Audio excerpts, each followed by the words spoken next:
Evelyn in No Fireworks is a wonderfully larger-than-life character, and on her deathbed she says, "Say what you like about the Nazis and the communists, but at least they did remind decent people about the value of life."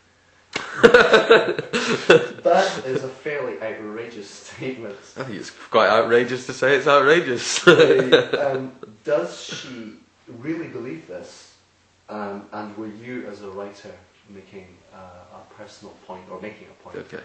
She believes everything she's saying at the time that she's saying it, but occasionally she's really just doing it to shock, or what she's trying to do all the way through her life and right up to the end of her life and past the end of her life, as we see in the book, is to spur Abe into action. She's trying to get him to start life. She's frustrated by his inability to get going. And everything I think that she says is in some way a trick or a technique or a strategy for getting reaction out of him in some way, whether that be just by shocking him while she's on her deathbed, or she's trying to provoke him into thought and into action. So yes, she does mean it. Did I, as an author, mean anything by it? Was I trying to make a point by it? I think in terms of as me as a reader, I guess as a Christian rather than a Jew, it was obviously, there seemed to be a degree of kind of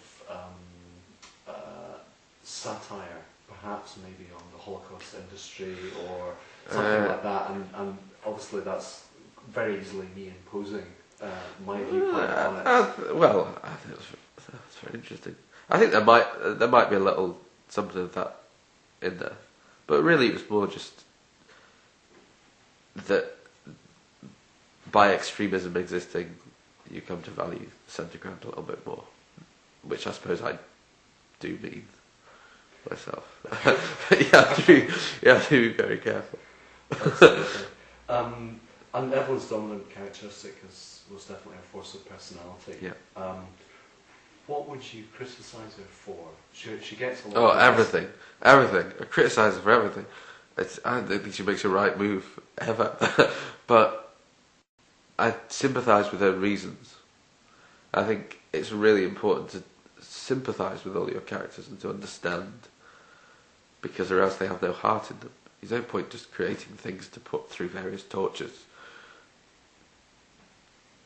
I love all of my characters, and I understand why she feels as she feels, and she's led a long and complicated and difficult life. And she has one son, and you understand why she wants that son to do what she wants. She wants to be able to be proud of him. I sympathise. But it leads to a matter of ridiculous behaviour, which is hopefully where the entertainment is.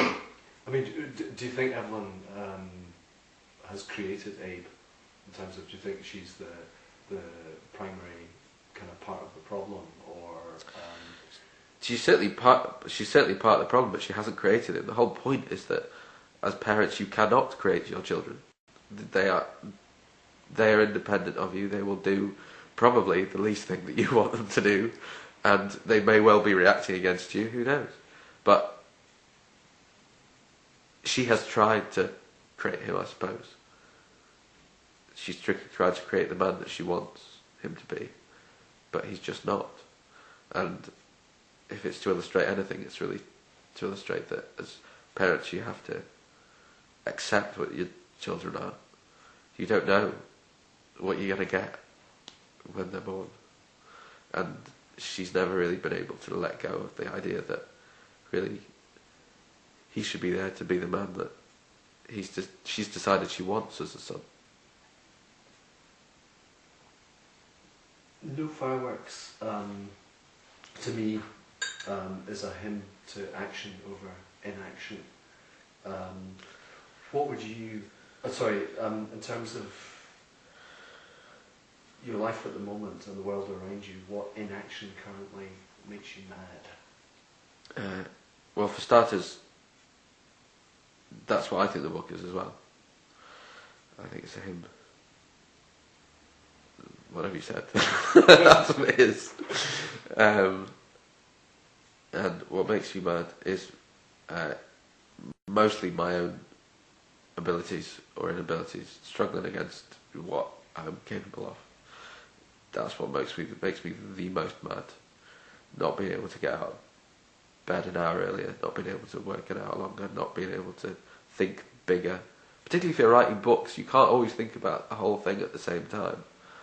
And it contains so many small elements that I'm usually able to concentrate on the small ones okay, but not really be able to think big. And that's what maddens me the most about my own inability to solve that problem as a writer, to be able to think about how readers are coming to it, because I think that's more important than what the writer thinks. How did you find the process of writing Hope for Newborns compared with writing No Fireworks? Pretty torturous, as all second books are. And there's a lot of cliches about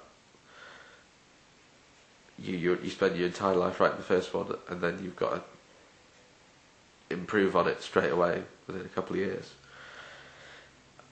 What I didn't realise was that I hadn't learned how to write novels. I just learned how to write No Fireworks, and that was done. So I really just had to start again, and particularly for the first year of writing it, where I got a hell of a lot of writing done, but I realised I didn't really have much that I could believe in. That was very, very difficult. But when I got it restarted, and I did know what I was doing, actually it was quite smooth from that point. And in terms of that first year, did the plot and the structure and things like that remain the same? Was it purely, or no? The plot and the structure was the problem. Without giving too much away, what started out as being the idea for the setting for the whole book actually just became a scene at the end. That scene just takes place in one room, and I realised pretty slowly, I suppose, because it took me best part of a year, that there weren't enough dramatic possibilities if two people were locked in a room for an entire book. They would need to somehow get out of it in their imaginations or in their lives. And I realised that actually that would suit better at the end. So it was all part of the process, I suppose, and that's fine. It was just a particularly slow part of the process, was realising that actually I couldn't write a whole book in that way.